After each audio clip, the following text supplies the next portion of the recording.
Hola, muy buenas tardes a todas y a todos. Es un gusto dar inicio hoy a la primera de 2 jornadas conmemorativas en el Día de las Personas Refugiadas.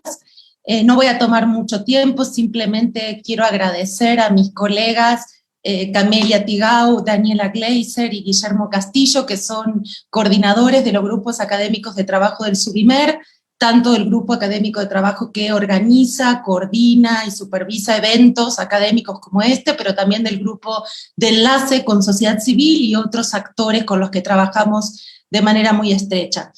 En ese sentido, muchas gracias a los tres, están haciendo un trabajo extraordinario desde hace mucho tiempo, son parte activa y sustantiva del seminario. El seminario crece y necesitamos muchas manos y muchas mentes, así que les agradezco muchísimo por todo el trabajo que han hecho en lo que va del año y en años pasados, y también aprovecho para agradecer mucho a la Comar, ACNUR, 2 agencias sustantivas para el trabajo de atención y protección a personas refugiadas en México, y a las organizaciones de la sociedad civil que nos acompañan el día de hoy, pero que también nos van a acompañar en el próximo seminario de esta semana. Así que muchísimas gracias a todas y a todos. Le voy a pasar la palabra a mi colega Daniela Gleiser, que es quien va a iniciar con unas palabras. Adelante, Daniela. Gracias. Pues muchas gracias, Luciana. Gracias a todos por estar aquí y acompañarnos en esta conmemoración del Día de las Personas Refugiadas. Y particularmente les agradezco mucho a todos nuestros participantes de este panel, a Paloma Toscana de ACNUR, a Gerardo Talavera Cervantes de la Casa Refugiados, a Tania García Barajas de Espacio Migrante y a Ana Saiz Valenzuela de Sin Fronteras. Les agradezco muchísimo que estén aquí. Y pues sigue siendo importante tener un día dedicado a las personas refugiadas, dedicadas a pensar en ellas, a pensar en su situación y a pensar también desde distintos enfoques, desde la academia, desde la sociedad civil, cómo podemos ayudar a pues facilitar el tránsito de personas en un mundo que se está volviendo cada vez más global, donde las mercancías circulan sin ningún problema, la información y los servicios de igual manera, pero las personas tienen cada vez más restricciones para cruzar fronteras y para conseguir asilos cuando tienen que escapar de situaciones que ponen en riesgo su vida o su libertad. En ese sentido, cuando hablamos de personas refugiadas o de refugiados, pues siempre son otros, son aquellos los refugiados, pero también la experiencia del siglo XX y del siglo XXI nos ha mostrado que cualquiera de nosotros puede en cualquier momento convertirse en refugiado. Nadie tiene garantizado que no será perseguido, nadie tiene garantizado que en su lugar de origen no suceda alguna situación política o de otro tipo que pueda forzar a las personas a huir. Entonces, pues el siglo XX ha sido el gran siglo de los refugiados, sobre todo por los desplazamientos de las 2 guerras mundiales y otras situaciones tremendamente complicadas. Y el siglo XXI, que parecía pintar un poco mejor, pues nos está enseñando que no hemos aprendido tanto y que desgraciadamente seguimos lidiando con este problema. Entonces, pues nada más esto sobre la importancia de dedicar un día a reflexionar sobre el tema. Y nuevamente, muchísimas gracias a todos los participantes y muchísimas gracias a todos los que están desde su casa también observando, escuchando, porque bueno, cada vez hay más eventos por Zoom y cada vez la atención es más complicada de mantener, pero les agradecemos muchísimo que estén aquí y gracias a mis colegas, por supuesto, y a Luciana.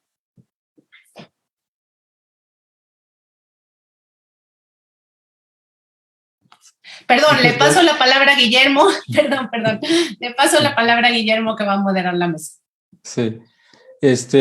Buenas tardes, bienvenidos. Muchísimas gracias a los ponentes. En primer lugar, después de lo dicho por Daniela, también agradecer a la colaboración de los GAT de vinculación de eventos y por supuesto a todo el equipo de Sudimer, a su coordinadora, a la Secretaría Técnica. Y si les parece bien, ahora empezaríamos propiamente el conversatorio. La idea del conversatorio es justamente, bueno, por supuesto, conmemorar un día como este, ¿no? En el sentido de pensar a las personas refugiadas y los contextos en los cuales están varados o en vías de resolver sus condiciones de vida, pero nos interesaba mucho también poner dos énfasis en dos procesos actuales muy, muy complejos. La primera era fundamentalmente pensar qué estaba pasando justamente con las situaciones de los refugiados y sobre todo con las políticas de la movilidad en el contexto de la pandemia, ¿no? La pandemia, como sabemos, vino a transformar muchas cosas y es justamente necesario pensar cómo un escenario ya demasiado complicado previamente a esto, ¿no? En la administración Trump y después con la administración Biden, bueno, se vienen a conjuntar esta serie de dinámicas que solo complejizan esto. Y finalmente también pensar, bueno, en el sentido de que por más drástica que sea la coyuntura de la pandemia, eventualmente va a haber nuevos desafíos y situaciones, y bueno, tener un espacio justamente con los actores e instituciones de diversos linderos y contextos que trabajan con los refugiados, con los migrantes forzados, pensar justamente desde sus perspectivas, desde sus voces y experiencias, cómo se avisoran los escenarios, ¿no? Y bueno, si les parece bien, empezaríamos con la participación de Paloma Toscana. Leo una breve semblanza de ella. Ella es doctora en Ciencias Políticas y Sociales por la Facultad de Ciencias Políticas y Sociales de la UNAM. Es maestra en Administración Pública y Políticas Públicas y licenciada en Relaciones Internacionales por el TEC de Monterrey. Actualmente colabora en la Oficina de las Naciones Unidas para Refugiados, la ACNUR, y en el ámbito público se ha desempeñado como asesora del Comisionado del Fondo Nacional de Migración. Asimismo, es subdirectora de Relaciones Internacionales de la misma institución. También trabajó en la Oficina para la Protección en la Comisión Mexicana de Ayuda a Refugiados y es profesora de asignatura en la Facultad de Ciencias Políticas en la materia justamente de Política Exterior. Ha impartido también clases sobre migración y derechos humanos, las relaciones políticas y económicas entre México y la Unión Europea y teoría de las relaciones internacionales en diversas instituciones públicas y privadas. Y finalmente es también miembro del Consejo de Administración de la Fundación Mexicana para la Planeación Familiar, MEXFAM. Bienvenida, Paloma, y si les parece, bueno, la idea es eso, tenemos alrededor de 15 minutos y la idea sería pensar en estos ejes que comentábamos, ¿no? Adelante, bienvenida, Paloma. Hola, buenas tardes a todos y a todas. Muchas gracias, Guillermo. Bueno, pues a mí me gustaría entonces platicar en estos 10-15 minutos, por un lado, sobre los problemas que vemos desde ACNUR que enfrentan los refugiados y qué fue lo que cambió con la pandemia, los escenarios, igualmente los escenarios ya existentes y los nuevos que surgieron a raíz de esta crisis de salud pública, y finalmente un poco comentarles sobre la agenda del ACNUR para los próximos años. Entonces, con respecto al primer punto, me gustaría dividirlo en tres momentos. Los refugiados y los solicitantes de asilo pues enfrentan problemáticas diferentes según el momento en el que se encuentran. Por un lado, lo que tiene que ver con su llegada al país, con el cruzar la frontera. Por otro lado, lo que tiene que ver con el proceso de presentar su solicitud de la condición de refugiado. Y finalmente, lo que tiene que ver con su proceso de integración. Entonces, en un primer momento, lo que tiene que ver con la llegada al país, pues evidentemente se dificulta el cruce de la frontera. Este es un problema antiguo y permanente, actual, sobre todo desde mi perspectiva, más que por la pandemia, por las presiones de control migratorio que existen sobre la frontera sur. En segundo momento, me parece que otro de los grandes problemas que enfrentan es la falta de información clara y verídica sobre los derechos que tienen, sobre las instituciones que les pueden ayudar, sobre cómo iniciar su procedimiento de la condición de refugiado. No nada más es difícil encontrar la información, sino que en muchas ocasiones esta no se da de manera que las personas la puedan realmente comprender. En ese sentido, pues la pandemia complicó aún más las cosas. Brindar información a población que está dispersa en núcleos urbanos es muy difícil, y al no poderlo hacer de manera personal, pues eso también fue una complicación extra con la pandemia, ¿no? El ACNUR y muchas organizaciones tuvimos que migrar todos nuestros servicios a una plataforma digital, lo cual implicó una curva de aprendizaje importante tanto para las organizaciones como para los mismos usuarios. Otro de los grandes problemas que enfrentan las personas que buscan protección internacional al llegar al país es el hecho de la detención automática y sistemática de todas las personas que se encuentran sin los documentos necesarios para la autoridad migratoria. La detención decimos que es automática y generalizada porque no distingue, no se hace un análisis caso por caso para ver si los mismos objetivos de control migratorio se pudieran lograr por una medida menos restrictiva, ¿no? Si no tienes los documentos necesarios, vas a dar a un centro de detención, a una estación migratoria, y bueno, pues ahí los problemas son infinitos, ¿no? Ya llegaremos a ese punto. Es cierto que con la pandemia bajó durante algunos meses el número de personas detenidas en las estaciones migratorias. Entre abril, mayo y junio tuvimos un récord muy bajo de personas detenidas, fue un récord histórico, pero a partir de julio, eso comenzó a cambiar y otra vez vimos que tomaba ritmo la detención migratoria, desgraciadamente. Si comparamos los promedios mensuales, tenemos, por ejemplo, durante 2019, que fue un año con un número importante de personas en detención, que mensualmente teníamos alrededor de 15.500 personas en detención. Para el 2020 esto baja a 7.200 aproximadamente, y para 2021 volvemos a retomar un poco un número más cercano al 2019, y hasta abril, que es la estadística más reciente que tenemos, pues hay alrededor de 14.000 personas mensualmente en las estaciones migratorias. La detención representa un montón de problemas para los solicitantes, para las personas en búsqueda de protección internacional y pues evidentemente a todos esos problemas que ya existen, pues ahora hay que sumarle las condiciones sanitarias. Si tú visitas una estación migratoria el día de hoy, lo más probable es que te encuentres a una parte muy importante de la población sin cubrebocas. Los que tienen cubrebocas se nota que son cubrebocas viejos, de materiales no adecuados, cubrebocas sucios. Tampoco hay mucho acceso al lavado de manos, a gel antibacterial. Y dado que los números de detención ya están aumentando otra vez, pues tampoco podemos hablar de sana distancia dentro de las estaciones migratorias, ¿no? De las personas que están en detención, uno de los temas que nos preocupa mucho es el acceso a representación legal. Desde antes era difícil, se obstaculizaba mucho el ingreso de los representantes legales a las estaciones migratorias, pero ahora además con el tema de la pandemia se vuelve como un argumento más para negar el acceso a los representantes legales. Esto no tengo información de que esté sucediendo en todas las estaciones migratorias, pero sí en varias y en muchas de las más importantes, de las más pobladas, ha sucedido así. Tampoco se está vacunando a las personas que están en las estaciones. No importa si están 2 días o 2 meses, no se les está vacunando. Y también, pues toda la pandemia disminuyó un poco el ritmo de monitoreo, tanto de organizaciones internacionales como de la misma sociedad civil. Obviamente todos, pues adoptamos ciertas medidas que de pronto, pues algunos servicios se podían seguir dando de manera virtual, pero pues monitorear una estación migratoria es solamente presencial.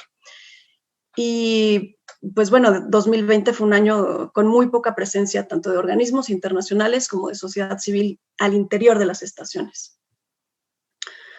En un segundo momento, lo que tiene que ver con el proceso de presentar la solicitud ante la Comar, pues hay noticias buenas y malas.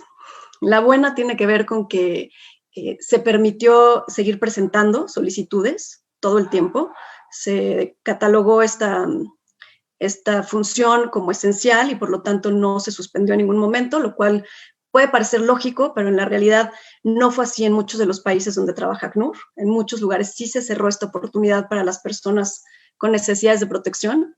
En México no, hay que reconocerlo, pero la suspensión de términos que emitió el gobierno, pues sí afectó mucho los tiempos, las demoras que la Comar podía demorar en resolver no nada más los trámites de la condición de refugiado, sino todos los que hay alrededor, como solicitudes de traslado, reunificaciones familiares, demás. Y obviamente también afectó a los albergues. Muchos albergues tuvieron que cerrar sus puertas, otros operaban de manera parcial, otros quisieron seguir operando, pero cuando detectaban casos, pues tenían que cerrar sus puertas. y esto pues significó definitivamente una disminución del espacio de alojamiento para solicitantes de asilo y refugiados.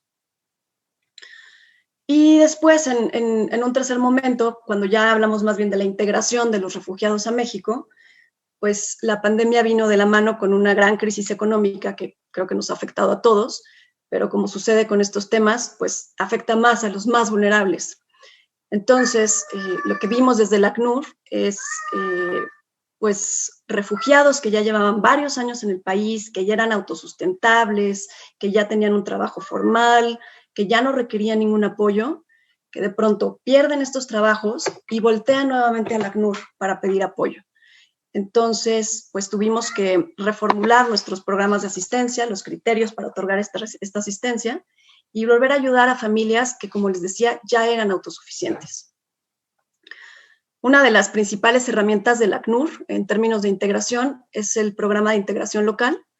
Algunos de ustedes seguramente lo conocen, otros tal vez no, entonces explico brevemente cómo funciona, que tiene que ver con reubicar a familias que se encuentran en el sur del país a estados del centro y norte, donde hay más oportunidades laborales.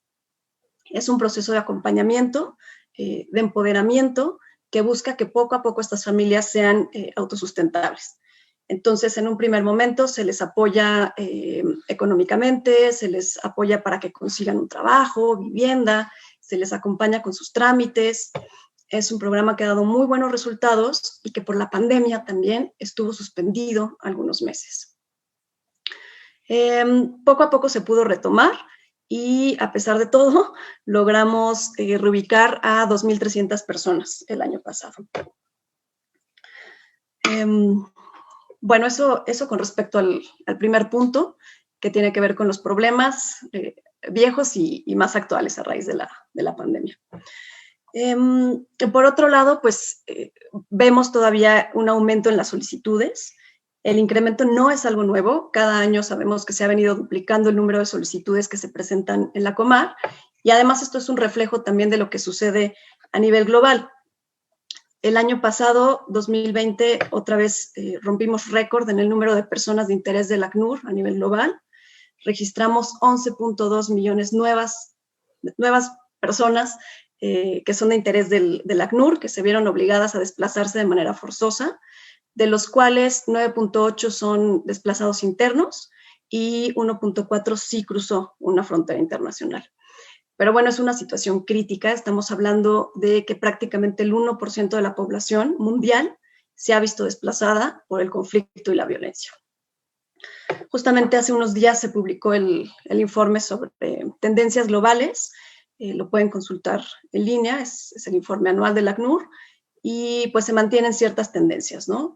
Siria siendo el país que más refugiados produce, con 6.8 millones, le sigue Venezuela, con 4.9, y con respecto a los países receptores, Turquía sigue manteniendo el primer lugar con 4 millones de refugiados y Colombia el segundo con 1.7.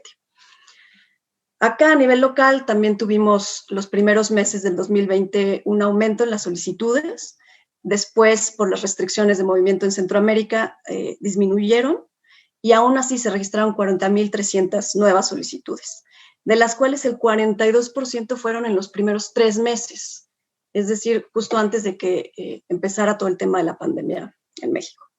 Y esto pues pone a prueba evidentemente la capacidad del Estado y toda la red de apoyo de la sociedad civil. El acceso a la vacuna es un nuevo escenario, una nueva situación que tenemos que considerar, el acceso a la vacuna y a servicios médicos. Afortunadamente, hace poco tuvimos esta reforma en la que se establece que todas las personas en situación de movilidad pueden tener acceso a los servicios médicos gratuitos del Estado, lo cual es un gran avance. Se cumple de esta manera uno de los compromisos de México en el Foro Mundial de los Refugiados. Y sin embargo, sería importante precisar que ya en la observación cotidiana vemos todavía muchos obstáculos para que las personas accedan y ejerzan plenamente su derecho a la salud. Y bueno, pues finalmente, para el futuro, lo que vemos es una presión continua en ambas fronteras, un incremento en las solicitudes de asilo. El centro de Norteamérica tiene pues una combinación muy delicada de factores, una debilidad política, económica, climática, sumado a la violencia por pandillas y a la inseguridad alimentaria, pues es muy probable que siga expulsando una cantidad muy importante de personas con necesidades de protección. Y en frontera norte, pues tenemos todas estas medidas restrictivas, que si bien algunas se han ya ido desarmando, como el MPP, pues hay otras que siguen en vigor, como el Title 42, que hace pues virtualmente imposible que los solicitantes de asilo crucen la frontera y lleven su proceso dentro de Estados Unidos. Todo esto va a implicar necesidades de albergue, de servicios, de información, de representación legal, tanto en frontera sur como en frontera norte. Y otro punto que me parece importante tocar es también las reformas que tienen que ver con no detención de niñas, niños y adolescentes y sus familiares. Estas reformas que entraron en vigor en enero y que están en concordancia con todas las directrices internacionales y que es una excelente noticia, pues en la implementación está enfrentando retos súper complicados por la falta de recursos del sistema DIF, de las procuradurías de defensa de los derechos de los niños, niñas y adolescentes, porque no hay suficiente espacio, no hay recursos humanos, no hay recursos financieros. En fin, con este panorama, y ya cierro con un par de puntos más, la ACNUR en los siguientes años lo que buscará será seguir fortaleciendo a la Comar, abogando por el aumento de sus recursos financieros, sus recursos humanos y su expansión territorial, geográfica. Seguiremos fortaleciendo la identificación de personas con necesidades de protección internacional, garantizar su acceso al procedimiento, garantizar su regulación migratoria, seguir abogando por la no detención de solicitantes de asilo, fortalecer la integración de las personas refugiadas, que es una de las soluciones duraderas que reconocemos desde ACNUR, y finalmente, y no por eso menos importante, fortalecer a las comunidades de acogida para que los refugiados no sean una carga demasiado pesada y buscamos implementar proyectos que favorezcan la convivencia pacífica y armónica. Con esto cierro y les agradezco muchísimo su atención. Muchas gracias, Paloma. Reflexiones muy interesantes. Si les parece bien, ahora sería el turno de Casa Refugiados de Gerardo Talavera. Gerardo Talavera es politólogo y maestro en Derecho. En sus actividades profesionales se ha desarrollado en el tercer sector, en organismos internacionales y así como en instituciones de gobierno mexicano a nivel federal y local. Particularmente se ha especializado en Derecho Internacional Humanitario, en Derechos Humanos y en trabajo con personas en movimiento en contextos urbanos y de desarrollo institucional en sociedad civil en el territorio mexicano, ¿no? Y desde 2018 se desempeña como director del programa Casa Refugiados, que es una organización de la sociedad civil mexicana que trabaja brindando asistencia humanitaria y generando procesos de integración local a personas desplazadas por violencia en México. Un gusto, Gerardo. Adelante. Muchísimas gracias, Guillermo. Igual, muchas gracias, doctora Luciana, doctora Camelia y colegas que nos acompañan.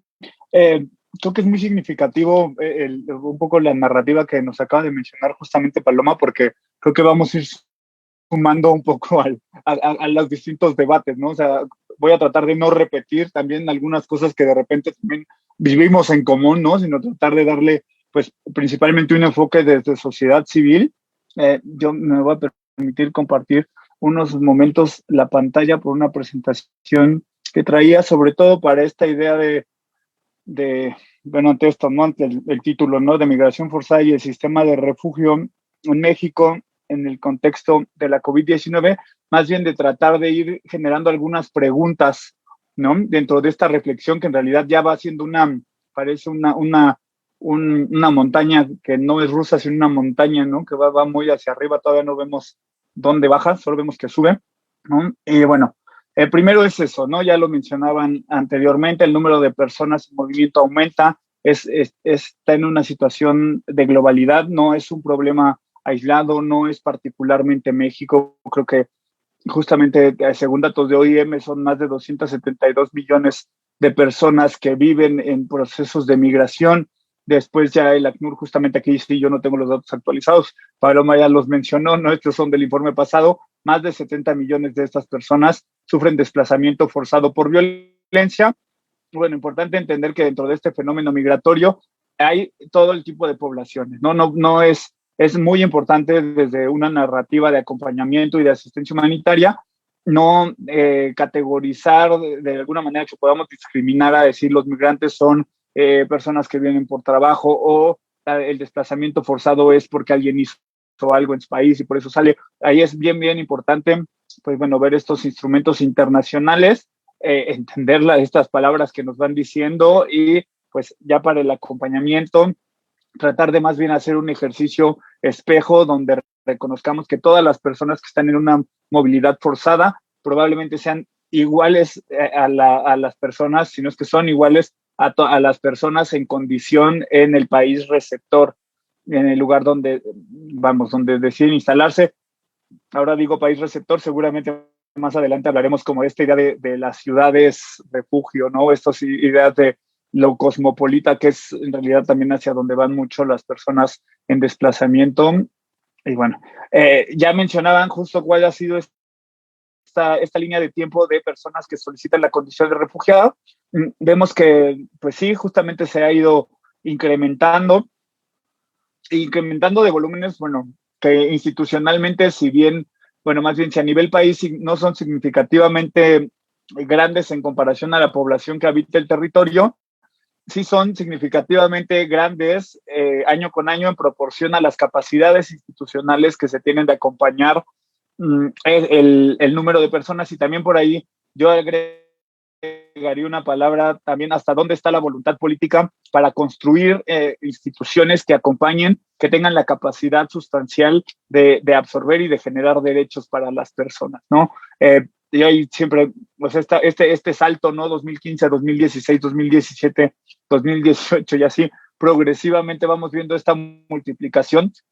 O sea, insisto, si bien poblacionalmente no es un volumen muy grande, sí institucionalmente las capacidades se han visto colapsadas no colapsadas, pero sí se han visto en retos cada año, ¿no?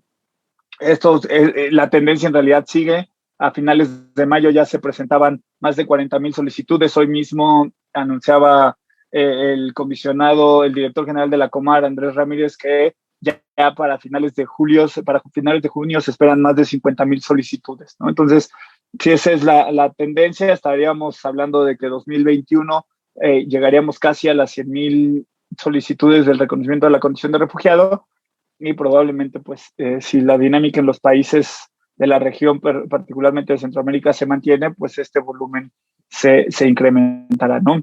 Bueno, y todo esto lo digo un poco hablando justo desde la experiencia que tenemos en Casa Refugiados, que es una experiencia local que está enfocada a el desarrollo de una cultura de paz, acompañando procesos de asistencia humanitaria, con todo esto alrededor del tejido social, de la generación de procesos que permitan la construcción de redes y entornos respetuosos y solidarios. Y esto lo menciono un poco para no detenerme mucho en lo que ya estuvo platicando poco Paloma sobre el acceso al procedimiento, sobre la detención, sobre esta idea pues sí, de los flujos migratorios.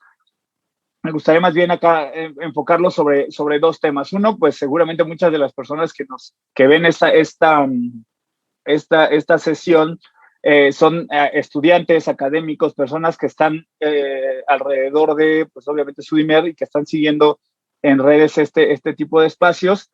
Un tema muy puntual, ¿no? Que es cómo teorizar sobre el desplazamiento forzado y cómo se habla de una subjetividad siempre entre el objeto de estudio y las personas que se encargan de estudiarles. Ahí de repente, justo ahorita retomando que hoy se conmemoró este día de los refugiados en Casa Refugio Citlaltépetl, en alguna época llegaron a publicar una revista que se llama Líneas de Fuga, y en esa revista particularmente toman un texto de este señor Jacques Derrida y habla justamente de la migración, habla justamente de la integración local y se cuestiona directamente que es una de las materias donde vale mucho la pena que los investigadores traten de teorizar practicando, ¿no? Entonces, esto es una pequeña reflexión que me gustaría dejarles ahí porque lo que sigue justamente, que bueno, para Casa Refugiados es una experiencia donde visibilizamos el capital de las personas,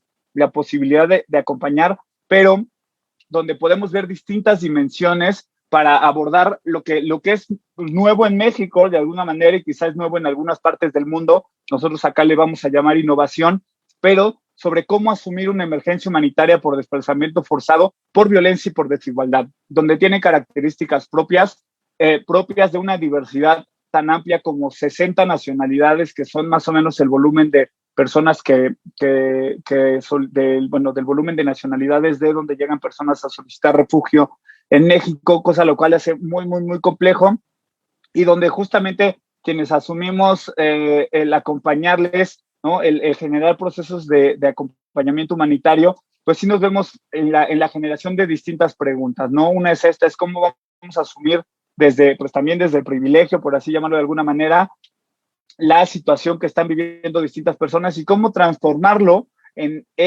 una posibilidad para que las comunidades sean transformadoras y generadoras, ¿no? Obviamente de nuevas dinámicas. Acá, algo que ya mencionaba justamente Paloma y que seguramente será constante es, bueno, tenemos que pensar en que la migración forzosamente tiene que pensar en medios de vida sostenibles, ¿no? También un poco como abordando el tema de quién es un migrante económico, si el concepto está bien usado. La realidad es que por lo menos nosotros en la experiencia que tenemos en Casa Refugiados no lo usamos porque la desigualdad también genera desplazamiento forzado y entonces también hay un pues derecho primero de las personas para generar las condiciones de vida y eso en este modelo en el cual pues participamos es a través del trabajo, ¿no? Donde nos hacen pues creer que vamos a generar estos medios de vida, ¿no? Obviamente también acompañamos a través de manuales y para mí esta lámina particularmente es muy importante para cuando hablamos de lo que está pasando, de lo que nos enfrentamos en el contexto de COVID, por lo menos desde la experiencia de Casa Refugiados como sociedad civil, fue a cuestionarnos distintos espacios donde participamos. Uno es el de asistencia humanitaria, otro es el de cómo hacemos los procesos de gestión de medios de vida, pero también hay otro que es el desarrollo de comunidades plurales, interculturales, también en un contexto de emergencia humanitaria, pero que ahora se mezcla con distintas situaciones de emergencia humanitaria.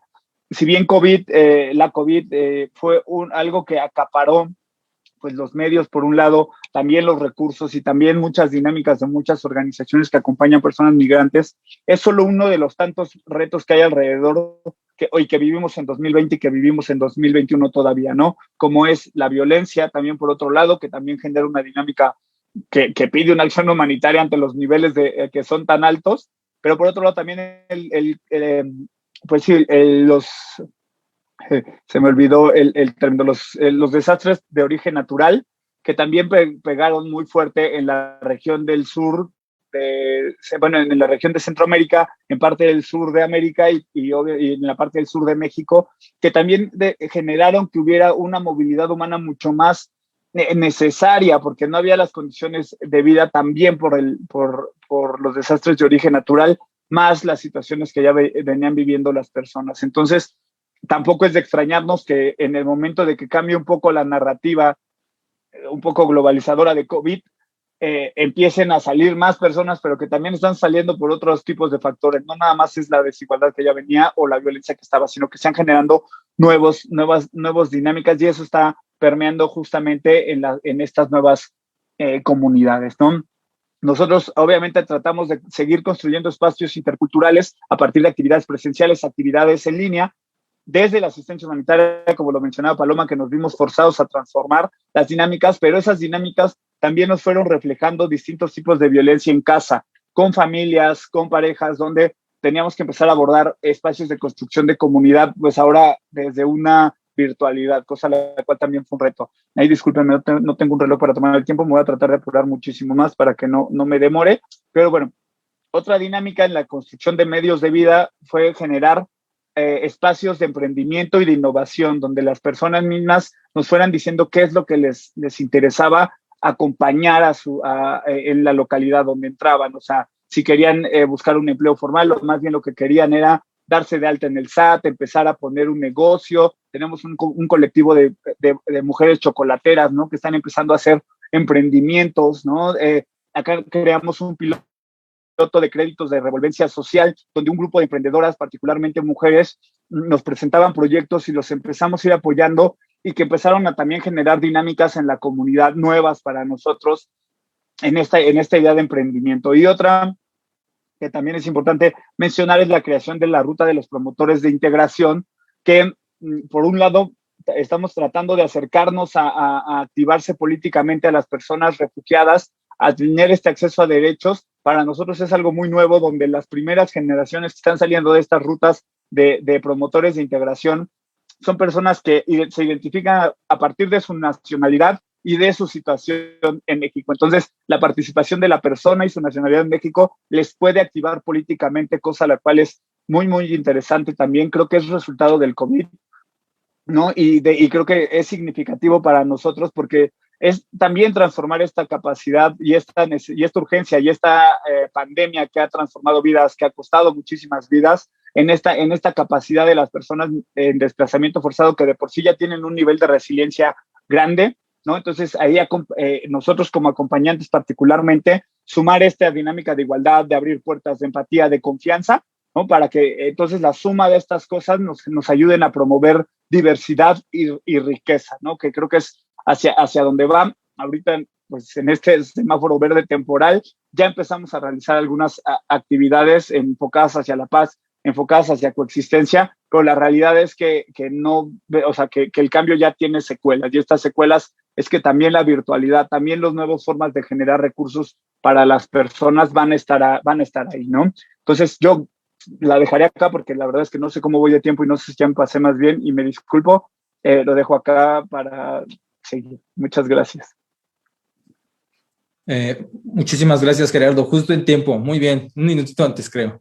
Y reflexiones también muy interesantes y que se complementan justamente con Paloma de ACNUR. Si les parece bien, ahora seguiría el turno de Tania García Barajas, de Espacio Migrante. Presento a Tania. Al final, si quieren, haré un breve cierre de algunos de los principales puntos y ya abrimos el diálogo con el público, que yo creo que también puede ser un espacio para que extiendan algunas de las líneas más importantes que consideren que no se han desarrollado, ¿no? Bienvenida, Tania. Tania es licenciada en Derecho por la Universidad Autónoma de Baja California y también maestra y doctora en Sociología por la Benemérita Universidad Autónoma de Puebla. Es coordinadora de la Clínica Legal en Espacio Migrante AC, que es una organización binacional con base en Tijuana, donde se brinda atención integral y humanitaria con un énfasis de dignidad a personas en contextos de movilidad humana, refugiados y desplazados. Desde 2011 ha participado en diferentes proyectos de investigación enfocados al área de derechos humanos con perspectiva de género, así como en el área de migración y derechos humanos en instituciones como el Colegio de la Frontera Norte, el Instituto de Ciencias Sociales y Humanidades Alfonso Vélez Pliego de la UAP, de donde es egresada. Actualmente en Espacio Migrante realiza trabajo de asistencia jurídica, de asistencia jurídica, acceso a derechos y servicios en la ciudad e incidencia e investigación. Dentro de esto está su participación en el monitoreo y documentación de violaciones a derechos humanos en dicho contexto, en la frontera norte en Tijuana. Bienvenida, Tania, adelante, perdón. Muchas gracias por el espacio, muchas gracias a Sudimer por la invitación y bueno, comparto también que en el marco del Día Mundial de Refugiados, pues es un día para conmemorar, pero también es un día para visibilizar las condiciones actuales de las personas refugiadas, lo que nos va a permitir poner en la mesa aquello que se ha realizado desde los gobiernos y el acompañamiento también de sociedad civil. Es una muy buena oportunidad para escucharles y también para poner en consideración las necesidades. Como mencionaba Gerardo hace un momento, las condiciones están cambiando, sus necesidades también van cambiando y creo que el trabajo que realizamos desde sociedad civil va cambiando también de acuerdo a esas necesidades y cómo es que nosotros podemos ir apoyando y acompañando. Entonces es un muy buen momento para generar sinergias entre sociedad civil, pero también entre sociedad civil y gobierno para que se generen mejores condiciones para las personas refugiadas. Y ya Paloma también abordaba en un contexto un poco más amplio las condiciones o algunas generalidades de las personas refugiadas en México. Me gustaría compartirles desde la experiencia local en esta región fronteriza de Tijuana con San Diego, el estado de California, en donde tenemos una diversidad de solicitantes de asilo, tenemos solicitantes de la condición de refugiada en México y tenemos también el acompañamiento a personas solicitantes de asilo en Estados Unidos. Entonces voy a dividir un poco en estos dos grupos ese acompañamiento que brindamos. La ciudad de Tijuana cuenta con una oficina de Comar que tiene muy poco personal, es realmente bastante nueva. La oficina, nos encontramos muy lejos del centro. Estos procesos de descentralización pues implicaban antes de la pandemia un poco de retraso en cuanto a la generación de constancias y con esto que las personas pudieran regularizar su estancia a partir de una tarjeta de visitante por razones humanitarias o que pudieran recibir el reconocimiento y así generar estos procesos de regularización. Durante la pandemia, con el cierre de algunas oficinas, el cierre también o la suspensión de plazos y de algunos trámites, pues empezaron a alargar también estos procesos de documentación, lo que generó para las personas indocumentadas unas condiciones bastante adversas, es decir, hubo pérdida de empleos de una manera general. Una de las poblaciones más afectadas fueron las personas refugiadas. Esto les impidió tener un ingreso que les permitiera esa autosuficiencia, ¿no? Ya no había la capacidad económica para poder pagar la vivienda, para poder comprar los alimentos, también los servicios de acceso a salud se vieron restringidos precisamente porque algunos hospitales se volvieron COVID, ¿no? Y se generaron menos espacios para atenciones no relacionadas a COVID. Y también algo que se ha estado trabajando de una manera local, pero que se exponenció durante este periodo fue el tema de la salud mental, ¿no? Las personas que vienen ya con procesos de trauma, de violencia, de inseguridad, de pobreza, la pérdida de todos sus bienes, de su casa, pues de por sí genera ya una situación de desesperanza, depresiones, ansiedad, que en una situación tan compleja pues se exponencia, ¿no? Y tampoco hay o no ha habido una suficiencia en cuanto a la atención de los gobiernos locales, estatales, para atender justo esta parte, ¿no? Entonces es algo que desde diversas organizaciones en Tijuana se ha estado abordando y se ha estado haciendo mucho más visible. También tenemos que considerar que dentro de ambos grupos, ¿no? Quienes solicitan refugio en México y asilo en Estados Unidos, pues también tenemos una diversidad de nacionalidades. Esto también ha generado una serie de complicaciones y de procesos de discriminación bastante fuertes en cuanto a perfiles criminalizantes, por ejemplo, para las comunidades centroamericanas, que se han vivido desde 2018, pero también algunos procesos de racialización, es decir, de racismo para las comunidades haitianas y africanas, ¿no? Entonces ha habido un reto desde las propias organizaciones para poder dar acompañamiento en cuanto a justicia racial y en justicia del lenguaje también, porque estamos tratando de promover que las personas puedan recibir información en sus idiomas para que puedan comprender completamente aquello que se les está haciendo saber, ¿no? Que el mensaje llegue de una manera más clara sobre sus procesos, sobre lo que implica, sobre lo que tienen que hacer y qué es lo que no tienen que hacer en cuanto a los procesos de solicitud de la condición de refugiado, porque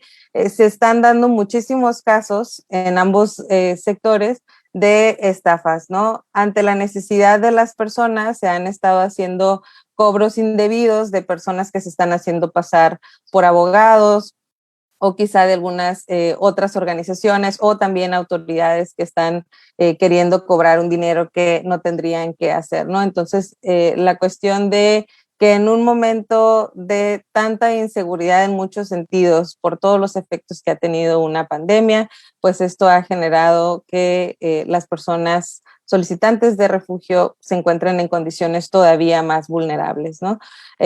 También por parte de los solicitantes de asilo en Estados Unidos, hemos tenido desde el año pasado con el cierre de la frontera, pues un aumento en el número de personas que se encuentran varadas, ¿no? Desde antes de la pandemia ya existían procesos de detención o de contención, que era la lista de espera, esta dosificación de las solicitantes de asilo para que pudieran pisar suelo norteamericano y decir, quiero solicitar asilo, mi vida corre peligro. Paloma también lo mencionaba, el programa MPP, este programa en que las personas eran regresadas a México a esperar a sus procesos de asilo sin ningún tipo de acompañamiento por parte de ninguno de los gobiernos. Entonces los regresan a un país que no conocen, a una ciudad que no conocen, sin un lugar en donde vivir, sin una documentación migratoria que les permitiera trabajar y generar entonces estos procesos de autosuficiencia. Y por supuesto, todas las políticas que durante la era Trump, como el MPP, pues seguían vigentes durante la pandemia. El cierre de la frontera para viajes no esenciales incluyó también el derecho a solicitar asilo como una actividad no esencial. Esto fue algo bastante fuerte porque es una transgresión al derecho internacional a solicitar asilo, además de que se implementó esta otra política del Título 42, que tiene que ver más con una política de salud pública, pero que finalmente afecta también a solicitantes de asilo, porque se les consideraba un riesgo para las personas en Estados Unidos, ¿no? A partir de esta política de Título 42, vimos un incremento en las devoluciones express sin filtros sanitarios por parte de ninguno de los dos gobiernos, en donde se está exponiendo todavía más a las personas. No hay información y esto pues ha generado también una serie de dificultades para el acceso precisamente a la información. Ahora con la llegada de la nueva administración a Estados Unidos, en febrero de este año se empezó a anunciar la próxima eliminación del programa MPP. Se anunció en febrero que se iba a dejar de anotar a las personas en este programa, sin eliminarlo completamente, pero ya no se iban a poder anotar ahí. Y entonces iba a empezar una primera fase de procesamiento para solicitantes de asilo en Estados Unidos, en donde no se dio mayor información. Esto trajo distintas consecuencias. Una de ellas fue un campamento que se encontraba en una de las garitas de entrada peatonales, que es llamada El Chaparral, en donde el primer día del proceso de ingreso de las personas bajo MPP, que ni siquiera se hacía por esa garita, empezaron a hacer una fila por una serie de rumores de que iban a abrir la frontera en algún momento y que tenían que hacer una fila. El campamento llegó a tener más de 2.500 personas en condiciones insalubres, fuera de COVID, y le añadimos también pues las nulas medidas sanitarias. No había sana distancia, también la falta de agua potable, de sanitizantes, de cubrebocas, etcétera, ¿no? Y esto también ha sido pues una situación que se estuvo monitoreando, que se estuvo hablando con autoridades. Sin embargo, tampoco hubo una respuesta pronta. Hace un par de días comenzó el desalojo de este campamento y es un poco irónico que casi en el marco del Día Mundial de Refugiados se empiezan a desalojar también pues a todas estas personas que están esperando esa oportunidad, ¿no? Y que otra de las condiciones que también hemos visto es que la violencia local ha generado también el cambio de proyectos migratorios. Aquellos que ya se encontraban en un proceso en México, pues han decidido ahora cambiar y tratar de buscar un poco de seguridad en Estados Unidos. Y eso ha traído una serie de movimientos entre las organizaciones de sociedad civil, como les mencionaba, conforme las necesidades de la población, es que nosotros también vamos cambiando un poco los servicios que brindamos y la forma de acompañamiento. Entonces se ha hecho un poco más complejo. Sin embargo, seguimos trabajando por el cambio de narrativas, por el diálogo con autoridades, por trabajar de alguna manera por mejorar y por tratar de cambiar las condiciones de estas poblaciones, pero ha sido bastante complejo. Ya para no extenderme más, me gustaría solamente abordar un último punto que también Paloma mencionaba al principio, que era el tema de la vacunación. Sin hablar de estaciones migratorias, en el estado de Baja California la semana pasada inició la jornada para vacunar a personas de 18 años y más. Esto quiere decir que ya se está cumpliendo con casi toda la población y no ha habido una restricción para las personas indocumentadas. Eso ha sido un excelente acierto de las autoridades. Hemos tenido el acompañamiento de personas que solamente traen una identificación y a nadie se le está negando ese servicio. No se han generado campañas específicas, pero no ha habido un rechazo si se trata de los grupos poblacionales en los que se encuentran las jornadas. Así es que quería compartir este dato y también si hay alguna persona en Tijuana que todavía desee vacunarse, está todavía en pie la jornada de vacunación para 18 y más. Y estamos pues en este entendido de que este es un gran acierto de las autoridades sanitarias para la población migrante. Muchísimas gracias. Muchísimas gracias, Tania. Muy interesante también saber qué pasa justamente en contextos fronterizos que articulan tantos procesos, ¿no? Y con un alcance regional pues, tan importante, ¿no? Bueno, si les parece bien, ahora pasaríamos a la última de nuestras ponentes, Ana Mercedes Sáenz de Sin Fronteras. Es un gusto, Ana, que estés por acá.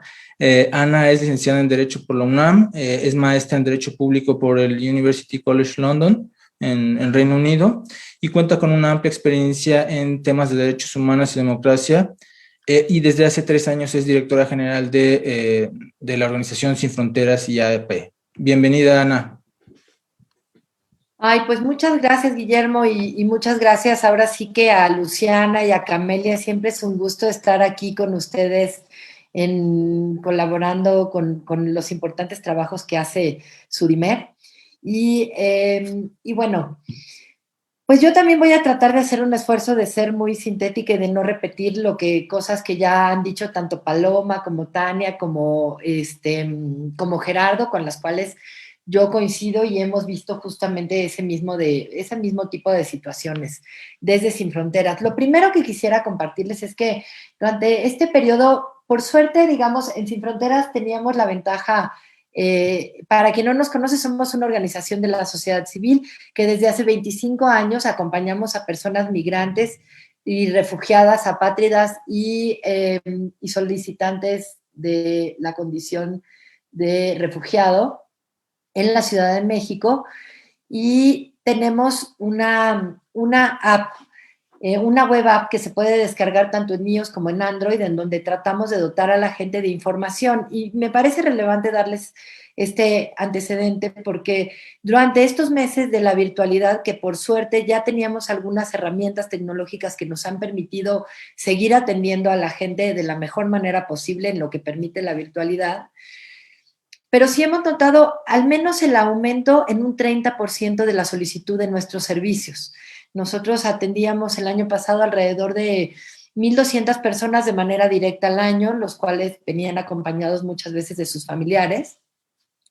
Y ahora, pues sí, nosotros estamos registrando ya en lo que va de este año más o menos un aumento del 30% en la solicitud de nuestros servicios. Y así como decía Paloma, pues tristemente hemos visto que ha regresado mucha gente que ya tenía una vida más o menos arreglada y autónoma, y eso es muy doloroso. Y lo que más nos impactó al principio al equipo y a mí, fue ver que a la gente le preocupaba poco la pandemia en sí. O sea, su principal preocupación no era contagiarse de COVID, sino era pues perder su trabajo, no poder tener para comer al otro día, o sea, necesidades mucho más primarias. Y eso también para el equipo fue, digamos, un golpe fuerte en el sentido de que Sin Fronteras pues ya nos buscaba la gente, sin duda a veces sí con necesidades precarias y digamos de atención humanitaria, pero ya muchas veces era para algún tipo de asistencia legal más especializada o algún tipo de orientación o algún tipo de acompañamiento a la salud mental o psicosocial de las personas, a ayudarles a encontrar trabajo, a ayudarles a generar más redes de ayuda en México. Entonces, la verdad sí ha sido muy fuerte para todo el equipo volver, digamos, a una atención más de tipo humanitario y a estar otra vez canalizando mucho hacia nuestras compañeras, compañeros de albergues o de otro tipo de lugares. Entonces, eso ha sido bastante fuerte. Ahora, otra cosa que hemos detectado es que la gente está sujeta a muy mala información y muy malintencionada. Entonces, sí, nosotros reforzamos más la actividad con la app y justo por eso fuimos a hacer 4 intervenciones a los 4 municipios de donde más descarga nuestra app en Honduras, que son 2 lugares en Tegucigalpa, uno en La Tela, y ahí hicimos unos murales y dimos talleres sobre derechos de las personas que migran y personas refugiadas a organizaciones que atienden allá tal vez temas de mujeres, temas de niñez, temas de retornados, a otro tipo de cuestiones, porque realmente no hay esta capacitación o no tienen acceso a la información de conocer los derechos de las personas tanto en México, en Estados Unidos, y por eso este esfuerzo que nos parecía importantísimo ahorita después de los huracanes Zeta y Iota, que la verdad impulsaron a mucha gente a tratar de irse de Honduras, y lo que nosotros buscamos con estas intervenciones es dar a conocer la app y tratar de llevar la mejor información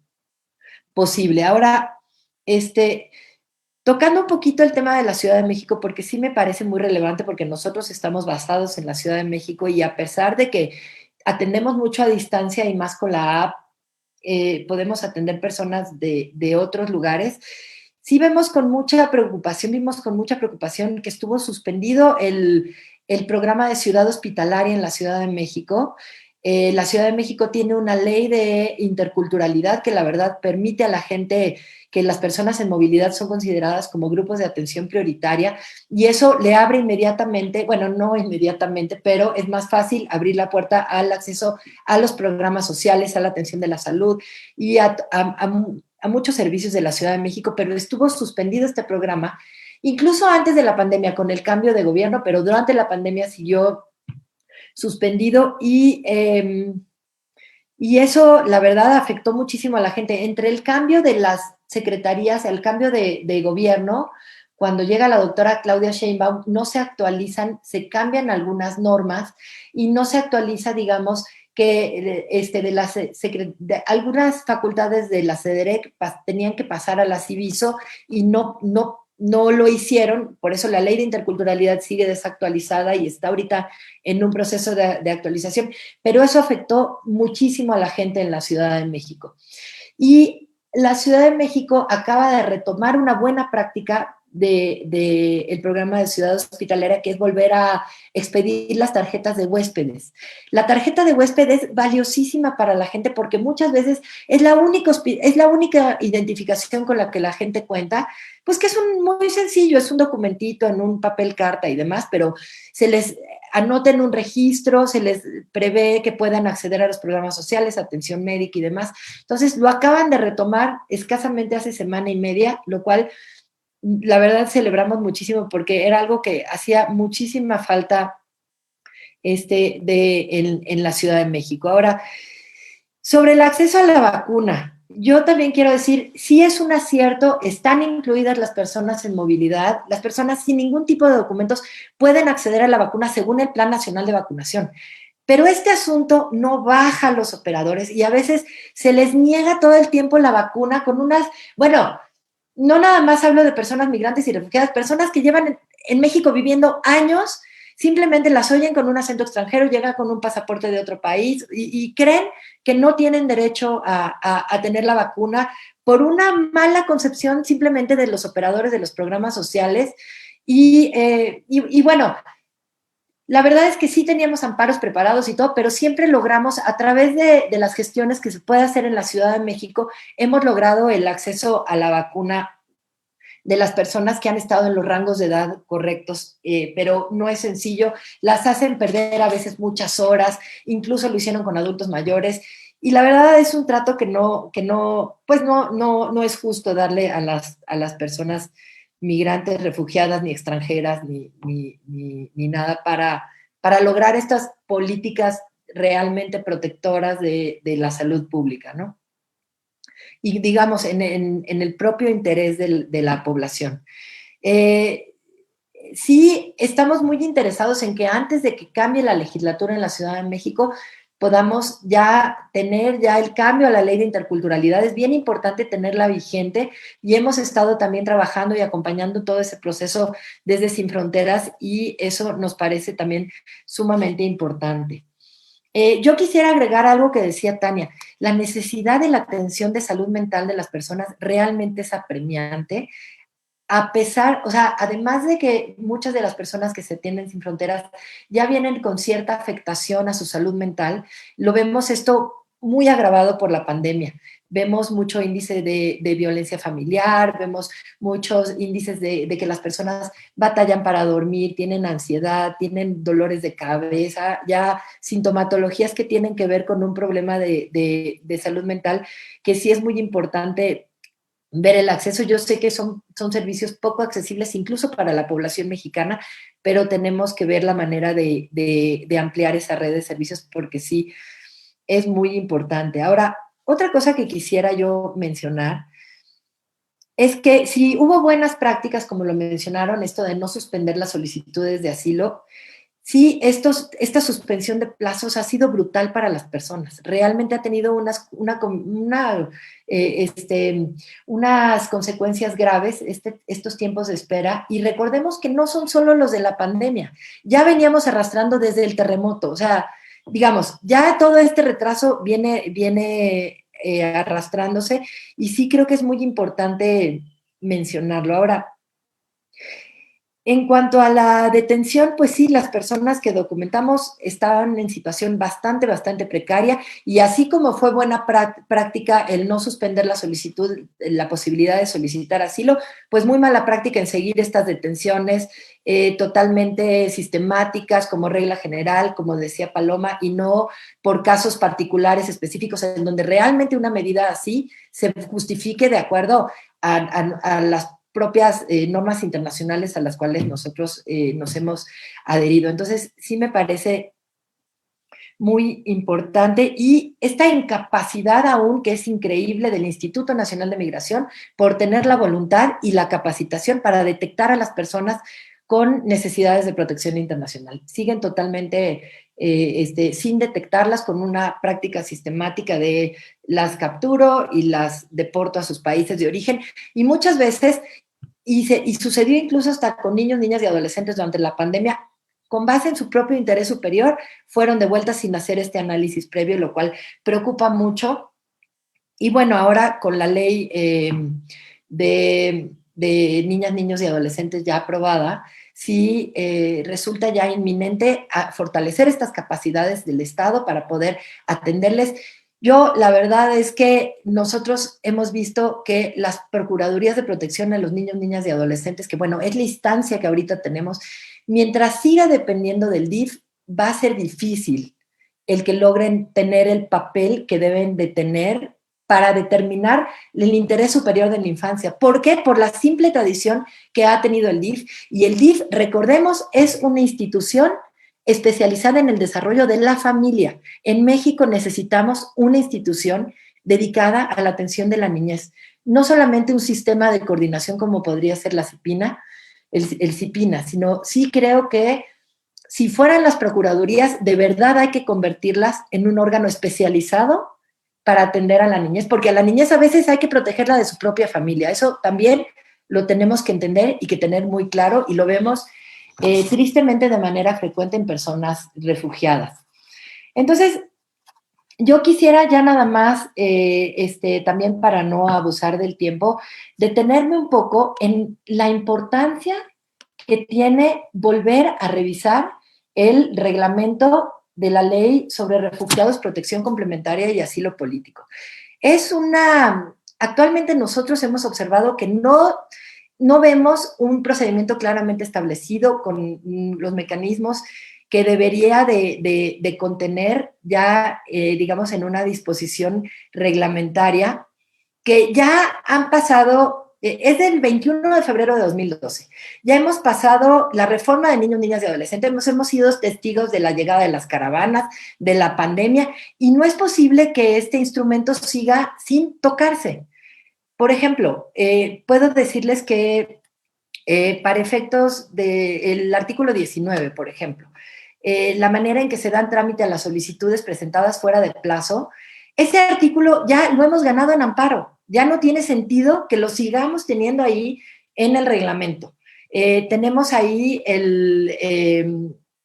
estas solicitudes que debería de poder hacer un solicitante de asilo para mover su trámite y poderlo seguir en otro estado del país. Y ahora Comar no es como antes, que solo tenían 3 o 4 representaciones después. Ahora ya va a tener 9. Ya tenemos que poder mover los trámites a otra ciudad. No tiene sentido que le restringamos a una persona que ya tiene tarjeta de visitante por razones humanitarias la posibilidad de moverse por distintas partes del país. Ahora, esta obligación de ir a firmar a la Comar cada semana, digo, hasta incluso por razones penales, la gente no tiene a veces que firmar cada semana, es mucho menos restrictivo este asunto de firmar. Y otra cosa que necesita ese reglamento es adecuarse a las nuevas posibilidades que nos puede dar el Zoom para las entrevistas, para presentarse, para los correos electrónicos. Creo que tenemos que abrirnos esas nuevas tecnologías y las tenemos que meter dentro del reglamento. Otra situación que me parecería muy importante es tremenda las consecuencias que tiene el reglamento cuando se le niega a una persona la condición de refugiado e impugna. Cuando impugna a una persona, se queda sin posibilidad de tener una estancia regular en México, simplemente por tener acceso a la justicia. No podemos seguir limitando el que si una persona presenta un recurso de revisión, el que si una persona presenta un juicio de amparo, corre el riesgo de ser deportado porque no tiene una estancia regular de manera comprobable. Y eso es algo que se puede arreglar desde el reglamento. Tenemos también que homologarlo con la ley, con la reciente reforma de la ley de niñas, niños y adolescentes. Ya no puede seguir ese reglamento retrasado. Y incluso creo que es muy importante y que podría quedar también dentro del reglamento, es cumplir un compromiso que el subsecretario Encinas realizó en el Foro Mundial para Refugiados en 2019, que es establecer el consejo el consejo ciudadano que acompañe a Comar. Es importantísimo ya tener ese consejo establecido.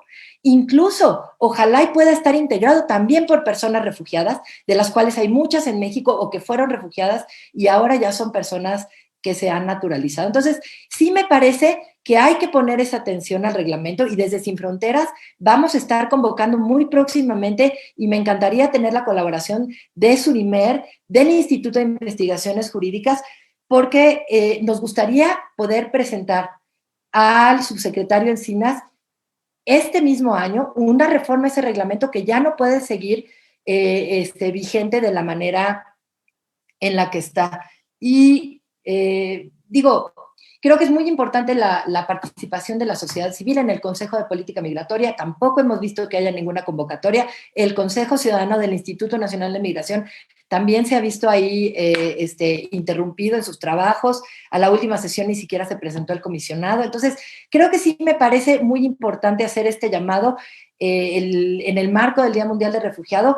Por lo menos, si ahorita no podemos pensar en trabajar con la nueva legislatura porque apenas va a haber un cambio en la Cámara de Diputados y demás, creo que tenemos que trabajar sobre ese reglamento y yo dejaría esta inquietud y esta invitación abierta por parte de Sin Fronteras para hacer un grupo de trabajo y empezar a trabajar por lo menos eso que creo que podría desatorar un poco las cosas y garantizar mejor el acceso a derechos a las personas. Es el colmo que tengamos 10 años, y hoy lo mencionaban en la mañana en la ceremonia del Día Mundial del Refugiado, que también la gente podría tener acceso a servicios bancarios y es una pesadilla para las personas poder sacar una cuenta de banco. Y eso les impide a su vez tener acceso a un trabajo, a una vivienda y demás. Es como una cadenita y es también otro compromiso del Pacto Mundial firmado por México. Entonces, bueno, para no comerme más el tiempo, disculpen si me pasé, pero bueno, hasta ahí lo dejo. Muchas gracias. Muchas gracias, Ana, no, justo en tiempo. Bueno, si les parece bien, Luciana va a hacer un comentario, después yo hago una microsíntesis de los puntos que ustedes plantearon y tenemos 2 preguntas del público. Les proponemos lo siguiente, que juntemos lo de Luciana, la síntesis y las preguntas y abrimos una ronda de intervenciones con base en estas 3 intervenciones, ¿no? Adelante, Luciana. Muchas gracias, Guillermo, y gracias a todas las expositoras. La verdad que fue un gusto escucharlas. Le agradecemos también por el esfuerzo de síntesis, porque en muy pocos minutos nos ayudaron a ver tendencias, a ver avances, desafíos, escenarios futuros, próximos pasos, posibilidades de sinergia y cómo algunas cosas que ya conocíamos y otras que se exacerbaron en el contexto de la pandemia. Así que muchísimas gracias por eso. Me parece que, para hacer una reflexión general, creo que algo que estamos viendo, y que eso es bastante reciente para México, es reconocer a México como un país de destino, sobre todo de personas con necesidades de protección internacional, ¿no?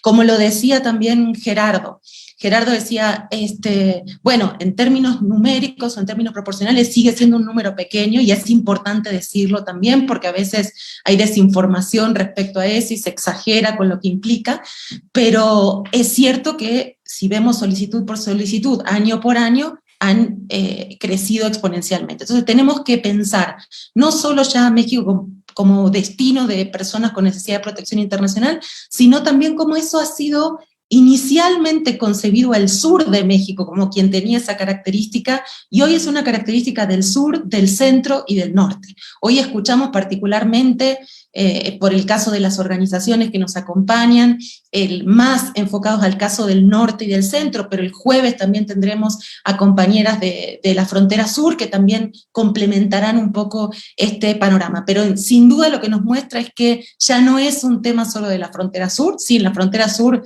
se acumula el 65-70% de las solicitudes, pero este es un desafío del país en su conjunto, ¿no?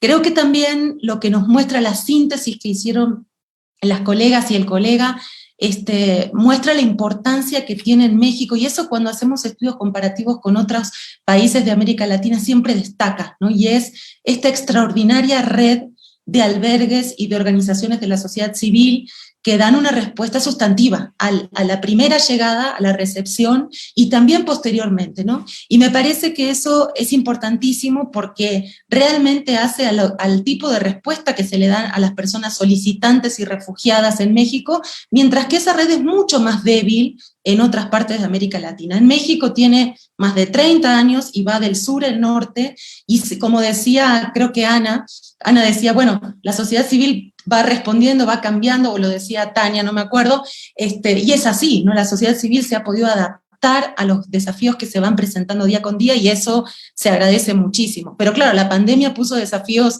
de enorme naturaleza donde la adaptación tenía límites, ¿no? Las donaciones, los recursos humanos, la capacidad de la infraestructura. Por otra parte, las acciones de Comar, que como bien se destacaron aquí, hay muy buena voluntad de Comar, se han extendido las delegaciones de Comar, y lo digo porque he hecho un estudio comparativo en todo el resto de América Latina. En México es uno de los únicos países donde no se suspendió la solicitud de condición de refugiado, y eso es extraordinario, y por supuesto eso se suma el sustantivo apoyo que tiene ACNUR, no solo para el fortalecimiento de la capacidad institucional de Comar, sino también de apoyo directo a personas refugiadas a partir de transferencias, de ese primer tiempo de llegada, pero también con políticas de integración como la del programa de relocalización. Destaco 3 o 4 ideas ya para pasar la palabra y para calentar motores y que se atrevan a hacer más preguntas a las ponentes y el ponente. Me parece que Paloma toca un punto sustantivo que ya venimos insistiendo desde hace mucho tiempo, que es este tema de la detención. Y yo diría, detención, sí, por desconocimiento de papeles, de documentación, por estar en medio de un trámite, pero aún personas con la condición de refugiado otorgado detenidas en estaciones migratorias, ¿no? Eso es ya insostenible, y me parece que no hay que quitar el dedo del renglón sobre ese tema, ¿no? Quizás preguntarles, y ahí varias de mis reflexiones tienen que ver con que nos digan también a la academia o a otros, ¿qué podemos hacer en eso? ¿Cómo podemos construir sinergia para avanzar en ese sentido, con temas que ya se han insistido mucho, por ejemplo ¿no? Del tema de las detenciones. Otro tema tiene que ver con el acceso a salud y a las vacunas, que ya lo dijeron las compañeras, y me parece que con el ejemplo que puso Tania y lo que decía Ana, lo que se muestra es algo que también ya venimos viendo de hace mucho tiempo, que es este tema de la discrecionalidad y la arbitrariedad, esto que decía Ana, la diferencia entre la norma y el funcionario de ventanilla que aplica la norma, hay una distancia enorme, y la gran importancia de nuevo que tienen las organizaciones de la sociedad civil en la resolución caso por caso, y ahí sí no debería ser caso por caso, ¿no? Cuando hablamos del acceso al territorio y de garantizar procedimientos, por supuesto hay que ver caso por caso, pero en el acceso a salud y otros derechos no debería ser así, y en realidad lo que terminamos viendo con el ejemplo de las vacunas, qué bueno lo que nos comenta Tania de Baja California, la verdad no lo sabía, lo celebro muchísimo, en otras entidades como en la Ciudad de México ha sido bastante diverso, ¿no? Las respuestas que se han dado, en algunos casos con acceso, en otros no, pero creo que eso es reflejo de lo que pasa en general con la atención a personas refugiadas y migrantes en general, que es esta diversidad y falta de estandarización, armonización y reconocimiento de documentación, y aún sin documentación de acceso a derechos básicos.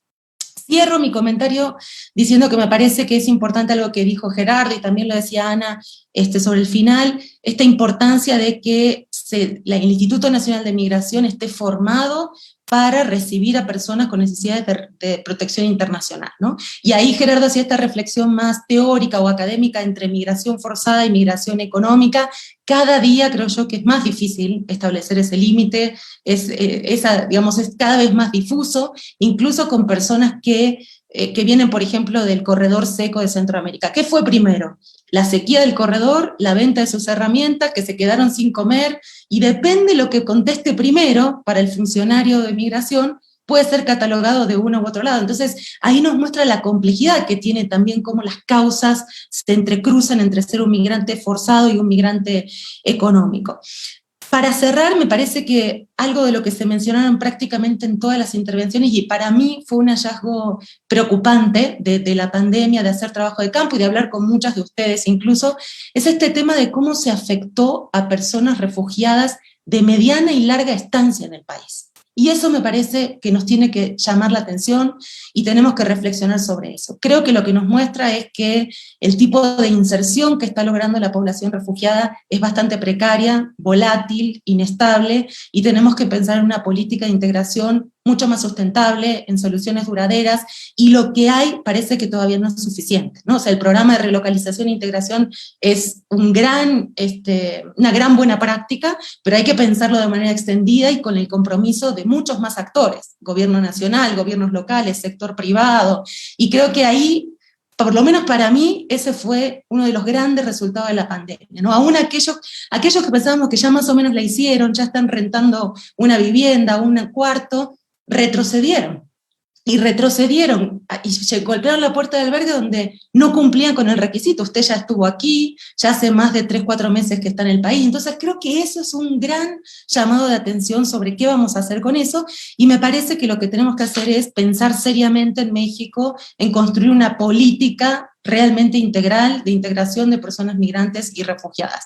Y el último comentario es aunado con este tema que ponía Ana sobre el final, que tiene que ver con el tema de la norma, ¿no? Volver a revisar los reglamentos, cómo hacer para que algunas acciones que se ganaron por amparos pues ya no se tenga que volver a reclamar, ya genere jurisprudencia, y eso, digamos, de aquí para adelante. Muchas de las buenas prácticas que se implementaron en la pandemia, la agilización de entrevistas, el Zoom, no se puede porque el reglamento no lo permite. Bueno, tiene que haber una solución expedita a eso para que realmente genere buena práctica. Y por supuesto, este último punto que tiene que ver con la participación en el Consejo Ciudadano, el consultivo, estas instancias de coordinación intergubernamental, intersectorial, donde por supuesto, adhiero, Ana, tiene que tener presencia las personas refugiadas e incluso representantes de la sociedad de acogida, ¿no? Porque estamos diciendo que queremos fortalecer la sociedad de acogida, pero me parece que tenemos que empezar mínimamente por ahí. Bueno, son los comentarios, creo que dijeron muchas cosas más interesantes, pero para calentar un poquito y se atrevan a hacer más preguntas. Si no hay preguntas del público, yo dejaría una que tiene que ver con esto que les ponía al inicio, ¿no? ¿Qué podemos hacer desde la academia o en sinergia con las organizaciones de la sociedad civil, con ACNUR, con Comar, para contribuir a estos desafíos que intentamos resumir el día de hoy. Muchas gracias. Te paso la voz, Guillermo. Muchas gracias, Luciana. Bueno, ya hay 4 preguntas, entonces yo voy a ser sumamente sintético. Juntamos todas las intervenciones si quieren y después tenemos una ronda con ustedes y Camelia cerraría con un breve comentario. Bueno, yo solo quizás recalcar una cosa que me pareció muy interesante, que es una apretadísima síntesis de cuáles fueron una serie de procesos que se observaron durante la pandemia. Lo sintetiza de manera muy concreta. Se observó claramente al inicio una movilidad que disminuyó, de acuerdo a lo que mencionaron varios de ustedes, hasta el monitoreo y la actividad de las redes de apoyo inicialmente también disminuyeron, sobre todo en términos del contexto de la pandemia, ¿no? Una cosa que me parece muy interesante que se mencionó fue que se aumentaron los procesos de invisibilidad y de estigmatización y que esto se vinculó justamente a procesos de desinformación que a la fecha suceden, ¿no? Lo mencionaron tanto Ana como Tania, y en ese sentido también la acción de ciertos programas de manera muy local, por ejemplo en la Ciudad de México, con algunas situaciones en Tijuana, respecto al Estado, ¿no? Quizás uno de los rasgos más importantes, la cuestión de los migrantes. Varios de ustedes señalaron que se deterioró de manera concreta y de manera muy palpable en términos de acceso a salud, acceso a empleo y sobre todo en términos de salud mental, que fue una cosa que se mencionó de manera reiterada. Y finalmente, yo dejaría ahí varias líneas de desafíos que ustedes mencionaron y donde hubo amplia coincidencia. La primera tiene una idea de no acción generalizada, indeterminada, no puede ser la vía, y en ese sentido se habló concretamente de la revisión de los marcos jurídicos, ¿no? Y de los reglamentos en específico. La otra tiene que ser la creación de incrementar la infraestructura de atención, esto se mencionó también al principio y al final, y una cuestión que fue muy, muy pertinente fue la idea de producir o reproducir, generar entornos solidarios que den cuenta de estas crisis humanitarias que nos lleven a generar comunidades plurales, como mencionó Gerardo, en el tránsito y en el destino. Y finalmente cerraría con 2 cosas que se señalaron. La primera tiene que ver con una lectura regional mucho más profunda en términos de si las causas estructurales no decrecen o no se atienden las causas estructurales, como lo mencionó Paloma, me parece que también Tania, los procesos migratorios van a continuar. En el entendido, por ejemplo, de los procesos de pauperización en el norte de Centroamérica, del impacto de los huracanes Eta y Iota. Y finalmente, una lección genérica que estuvo presente en todos, que tenía que ver con el reconocimiento de los migrantes como sujetos sociales y políticos con distintas necesidades: empleo, salud y documentación para su estancia, ¿no? Y las 4 preguntas que tenemos a este punto son las siguientes. Si quieren las junto y cada uno de ustedes siéntase en la libertad de extenderse en la que considere más pertinente de acuerdo a su institución, ¿no? La primera de Carolina Narváez, Carolina Narváez hizo 2. ¿Cuál es el papel de las organizaciones civiles para con las personas migrantes o solicitantes de asilo en alguna situación en riesgo? Y pone, por ejemplo, las extorsiones por parte de autoridades locales, ¿no? La segunda pregunta de Carolina es ¿cómo han afectado las alertas migratorias a los flujos de personas migrantes provenientes de países de Centroamérica? Después, Luis Suárez pregunta ¿cómo ha sido el apoyo o el acompañamiento para las personas solicitantes de asilo o de refugio en Tijuana durante la pandemia? Particularmente por parte de las autoridades municipales, estatales y federales. Esa claramente es para Tania. Y Francisco, 2 preguntas. Las personas que quedaron varados en los campamentos en la frontera, supongo que se refiere al ejemplo del Chaparral, ¿recibieron algún apoyo? ¿Baños portátiles, alguna prenda para protegerse del frío, alimentos? ¿Y de quién la recibieron, no? Y finalmente también Francisco Astudillo, ¿sería factible extender la tarjeta de huésped a toda la República? Y bueno, si les parece bien, les paso el micrófono. No, si les parece bien, podría ser el mismo orden o el que ustedes consideren más adecuado.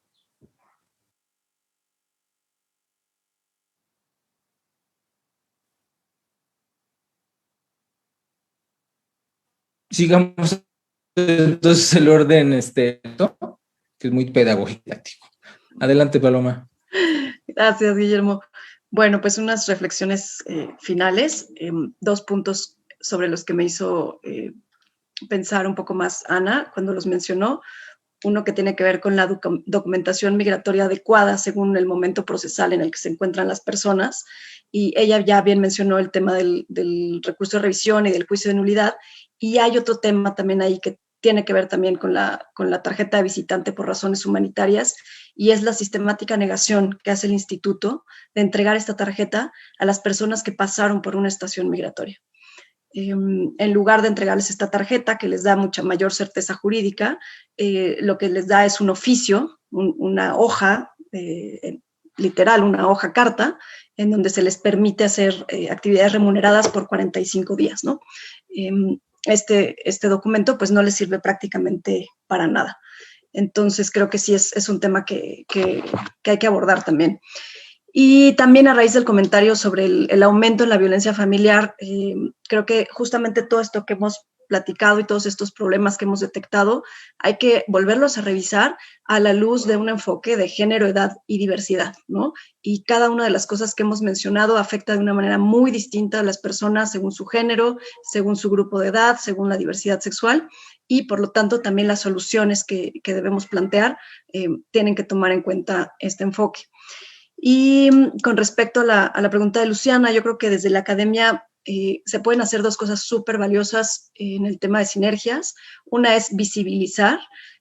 Creo que la academia es un gran actor para visibilizar todos estos problemas, estas deficiencias que hemos platicado, y también para desde la creatividad de la academia proponer soluciones, ¿no? Que es a veces lo que tenemos déficit de soluciones o de propuestas. Y finalmente, sobre el tema de las alertas migratorias, que creo que es un tema sumamente interesante, yo no sé si han afectado directamente al flujo, pero sí afectan fuertemente a las personas que ya están en el país y que el Instituto Nacional de Migración les levanta una alerta migratoria. Es un proceso bastante discrecional y además que son muy difíciles o no tan fáciles de pronto de quitar. Y estas alertas impiden la realización de muchísimos de los trámites. Entonces sí es un tema también delicado, que bueno que la compañera lo puso sobre la mesa, y de mi parte sería todo. Muchas gracias.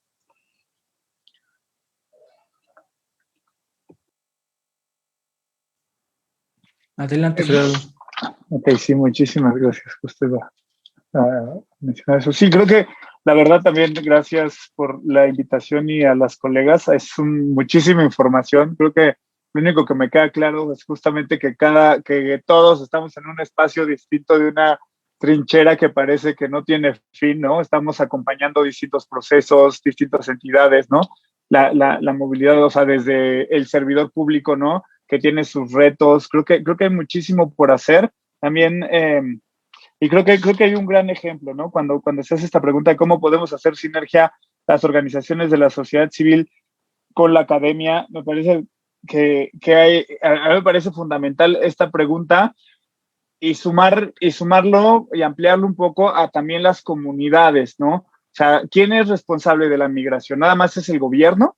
¿No? O sea, y yo diría, no, o sea, no es cierto, no nada más es el gobierno, ellos administran, ¿no? Es un proceso administrativo el cual tienen que facilitar, el cual tienen que generar las condiciones dignas, ¿no? Regulares, seguras, ordenadas, todo eso que está alrededor de los instrumentos internacionales, y que creo que ese es el lugar que le tenemos que poner nosotros también al gobierno, ¿no? Pero no son responsables de toda la migración, o sea, atrás de las personas y atrás de las ciudades, de los espacios, habemos personas, sociedad civil, comunidades, comerciantes, hay personas empresarias, hay personas académicas, ¿no? Entonces creo que de ahí es la relevancia de esta pregunta, porque creo que algo que de repente se nos pasa muchísimo es decir, ok, ¿cómo le vamos a hacer como sociedad mexicana con espacios universitarios, con espacios, de la cotidianidad, para que estas personas que llegan se sientan primero bienvenidas y posteriormente que nos demos cuenta que también son un aporte económico, social, cultural,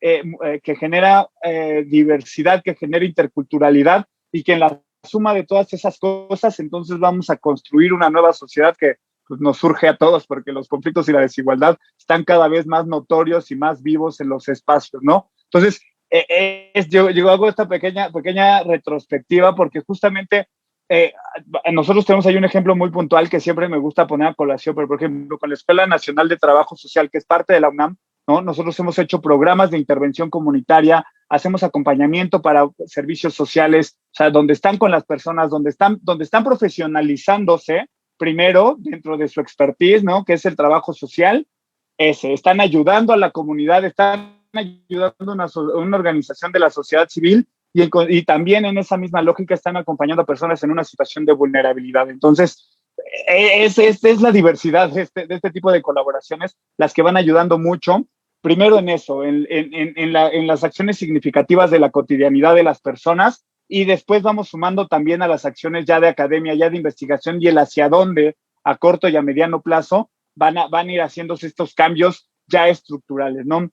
También hay un poquito, es como ver de qué lado, dónde queremos ver el objeto, ¿no? Dónde queremos ver a las personas. Entonces, o sea, queremos estar al lado de las personas, pues entonces ahí es donde tenemos que estar acompañando, ¿no? Academia, instituciones como organizaciones de la sociedad civil, y ahí es también donde tenemos que poner un poco al gobierno, ¿no? De decir, oye, estamos en la misma línea, y eso es un trabajo que creo que es súper, súper, súper fundamental. Respecto a las preguntas que hicieron, la verdad creo que dos no podría yo involucrarme muchísimo más, ¿no? Cuando mencionan cuál es el papel de las organizaciones de la sociedad civil frente a estas alertas migratorias y demás, o sea, creo que hay también, y ahí creo que ha sido un programa de muchos años, ¿no? El acompañamiento legal para las personas que buscan protección internacional, para las personas migrantes que primero tengan información y que después tengan la capacidad de decidir, que yo creo que ese es un espacio al cual aspiramos llegar, o sea, que las personas tengan la capacidad completa en sus derechos de decidir qué quieren hacer, ¿no? Si quieren quedarse en México porque es un país que le ofrece garantías para que su vida tenga dignidad, o pues en determinado momento que tomen la voluntad de llegar a otro lado. Y bueno, y finalmente la última de esto de la tarjeta de huésped, pues un poco a alguien le podría echar la culpa que la tarjeta de huésped en símil nacional tendría que ser el documento por razones humanitarias, o en su defecto la residencia permanente acompañada de la constancia del reconocimiento de la condición de refugiado. O sea, no tendría que haber esta segmentación por ciudad, ¿no? O sea, la ciudad no tendría que ofrecernos unos derechos extra a los que nos tiene que ofrecer el país, ¿no? Pero pues sí se ha visto la necesidad, obviamente, porque creo que cada entidad tiene la capacidad de regularse, pero que no tendríamos que acotarlo a un tema de una ciudad, sino que tendría que ser, o sea, más amplio, y ya están estas figuras, pensaría yo. Bueno, aquí lo dejo porque si no me sigo. Gracias. Muchas gracias, Gerardo. Tania, si fueras tan amable. Gracias. Pues sobre las primeras preguntas sobre el papel de sociedad civil para el apoyo a solicitantes de refugio en estas malas prácticas de extorsiones, regularmente por parte de autoridades, ya sean migratorias o cualquier agencia de policía municipal, Guardia Nacional, etcétera. Uno de los puntos fundamentales es la información, y como lo mencionaba yo al principio, la información en el idioma de la persona. Eso es algo sumamente necesario, porque aunque las personas aprendan el idioma, hay cosas que a veces no quedan tan claras. Por eso es tan importante hacer énfasis en la justicia del lenguaje, y con justicia del lenguaje no es nada más que aprendan un idioma o nosotros aprendamos el otro, sino que realmente podamos compartir también toda esta información en su idioma. Esa es una cosa. La otra es que también parte de estos procesos de nosotros, por ejemplo, en Espacio Migrante hacemos talleres de Conoce tus derechos, porque hay un asumir de las personas de todas las cosas que les pasan, pues las tienen que pasar porque están ilegales, ¿no? Entonces hay una narrativa ya tan arraigada sobre la ilegalidad que a veces se asume, ¿no? Entonces creo que también el hecho de que conozcan que son sujetos de derechos, que las personas son sujetas de derechos, es una parte fundamental también para el tema de la defensa y la comunicación con autoridades. La otra es, nosotros desde sociedad civil, pues también hacemos estas campañas informativas y presionamos a las autoridades para que sensibilicen a el personal. Algo que mencionaba Ana, que es, pues que tiene un impacto muy tremendo, es que sí, probablemente dentro de las autoridades, en la jerarquía, ¿no? Se puede hablar y se puede entender, pero ya en la operatividad es otra cosa, y ahí es precisamente donde se requiere del conocimiento y de la sensibilidad para poder apoyar. Entonces, también tenemos limitantes sobre estos acompañamientos porque las personas deciden lo que van a hacer o lo que no. En nosotros está informarles lo que está pasando, los riesgos, y entonces las personas van a tomar decisiones, pero ya informadas. Creo que eso es algo muy importante. En el tema de las alertas migratorias, híjole, es tan discrecional que ha sido muy desgastante para las organizaciones de estar tratando de pelear a través de amparos, ¿no? El tema de las alertas migratorias, la imposibilidad de las personas de acceder a ciertos procesos. Yo lo mencionaba en otro sentido, no precisamente en alertas migratorias, pero entran en estos perfiles del cambio de proyecto migratorio. Si ya habían decidido quedarse en México, entonces ya ven que no es una posibilidad, van a tratar de cruzar a Estados Unidos, ¿no? Por ejemplo. Y sobre las últimas dos preguntas en el acompañamiento a solicitantes de refugio acá en Tijuana durante la pandemia, pues también fue bastante compleja, ¿no? Durante todo el tiempo que se cerró la mayoría de los lugares, pues también Comar modificó los horarios, modificó los días de atención, se estaba estableciendo un día en ciertos horarios y hay una afluencia de bastantes personas que están tratando de pedir información, de llegar con una solicitud. Si no está en tu idioma, pues también eso complica y hace un poco más lentas las cosas. Así es que ha sido con bastantes limitantes y también ha sido, antes de que existiera todo esto de las vacunas, pues apoyarles también con algunos insumos de cubrebocas, geles de antibacterial y tratar de brindar la mayor información posible. Como las demás organizaciones, nosotros también nos tuvimos que trasladar a la virtualidad casi 100% durante un tiempo. Poco a poco vamos retomando actividades y pues esto también fue parte de ese proceso. Y la última pregunta que hicieron sobre lo del campamento y si recibieron apoyos, fue toda una lucha desde que nosotros vimos que el campamento se estaba formando. Tuvimos reuniones con las autoridades, nos reunimos con ellas y les solicitamos que estuvieran informando constantemente para evitar que las personas llegaran al campamento, para evitar también que otras personas cayeran en algunas estafas, pero no hubo tales acciones. Entonces, no recibieron realmente un apoyo constante de las autoridades, sino de sociedad civil, tanto de comida como de insumos de higiene, como de ropa, de agua. Las mismas personas también pues tenían que ver la manera de subsistir. Uno de los problemas principales fue el tema de los baños y el agua potable. Ya al final de la vida de este campamento, las autoridades pusieron por un tiempo baños. Sin embargo, unas organizaciones de Estados Unidos ya habían rentado, me parece que eran 4 sanitarios para en ese entonces 1,500, 1,800 personas. Es insuficiente. Después las autoridades pusieron algunos baños portátiles, pero los retiraron y ya no volvieron a ponerlos, ¿no? También el sistema de limpieza no era constante, así es que sociedad civil nuevamente era quien estaba ahí. Las cosas se pusieron cada vez más inseguras porque, bueno, Tijuana como ciudad fronteriza no solamente atiende el tema migratorio, sino también de narcotráfico, cruce de armas. Eso implicó que se exacerbara también las condiciones de vulnerabilidad por la propia violencia local, ¿no? Entonces han sido condiciones bastante complejas.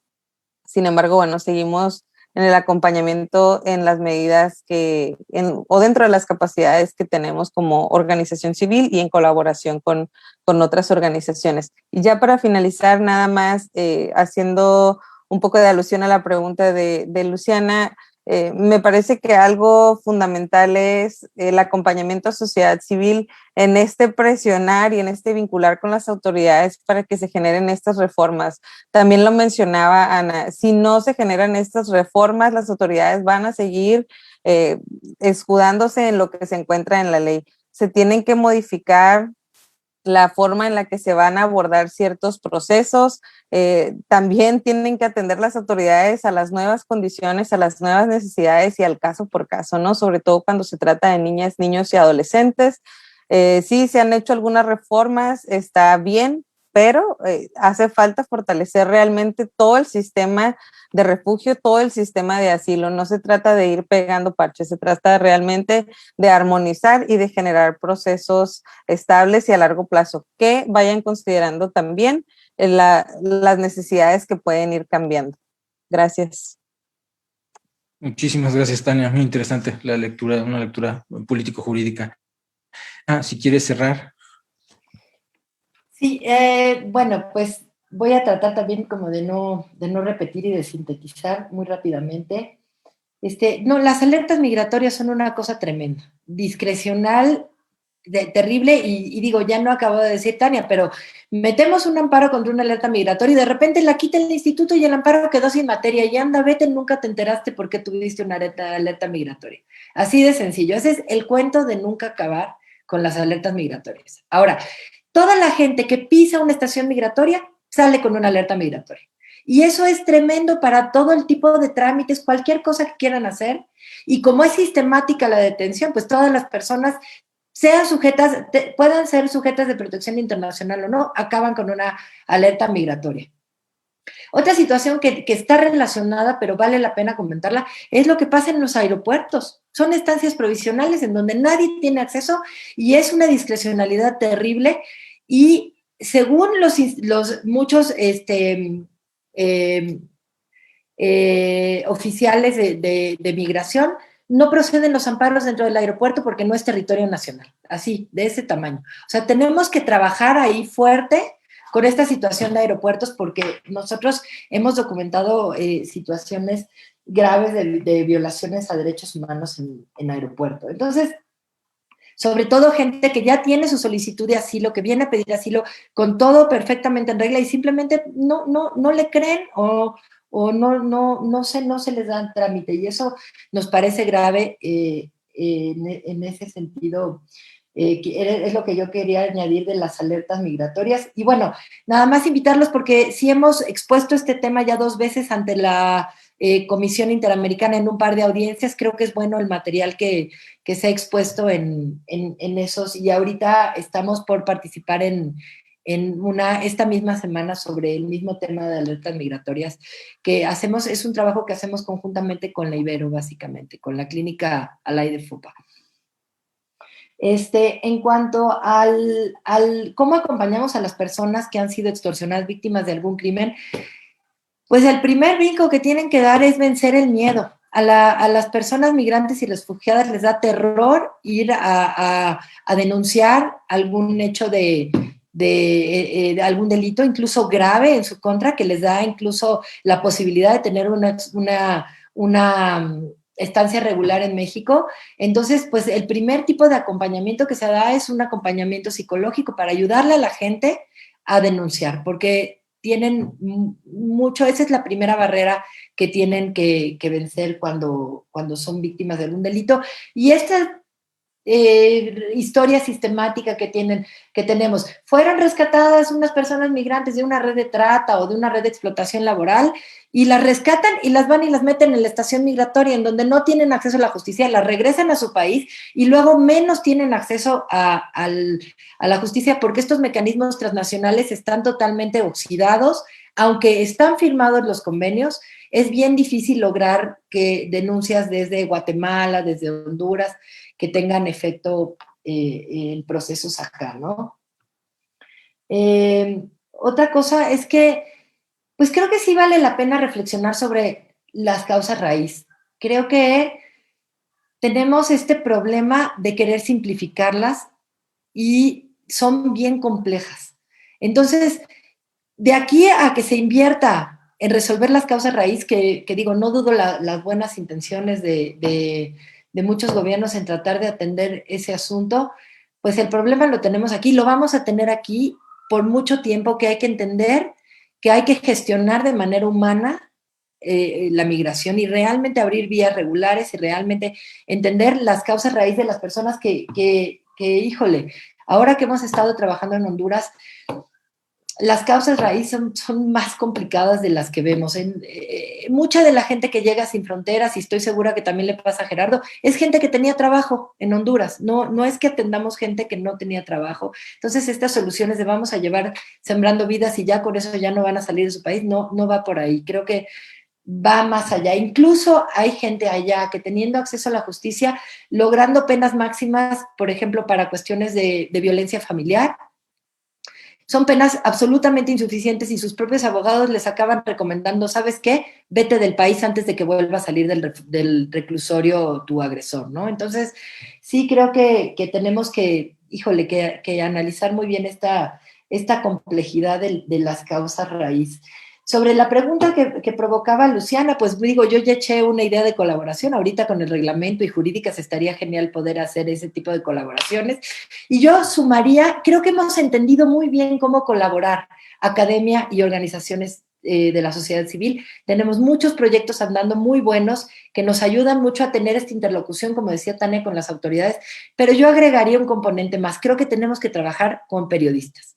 Creo que los tres tenemos ritmos distintos de trabajo y también tenemos que sumar a periodistas a nuestros grupos de discusión, a nuestros visibilización de la problemática. Creo que hay muchos periodistas muy interesados en el tema y sería muy útil sumarlos a este tipo de alianzas para poder ir trabajando ahora sí que a nuestros tres ritmos diferentes. Los periodistas son mucho más rápidos, las organizaciones digamos que ahí vamos más a tiempo real que a tiempo de los periodistas, que creo que van un paso más adelante, y la academia que generalmente va con pasos como más pausados. Entonces, creo que tenemos que hacer ese tipo de colaboraciones mucho más frecuentes. Pero bueno, de verdad un gusto compartir este espacio y muchas gracias de nuevo a Sudimer por la oportunidad. Muchas gracias, Ana. Camelia, si quieres tú, hacemos el cierre. Muy bien, pues hemos llegado al final de esta primera jornada conmemorativa del Día Mundial del Refugiado.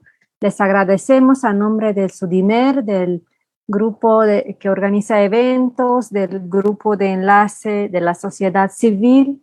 Para nosotros es muy importante discutir estas varias aristas de la emergencia humanitaria que representan los refugiados.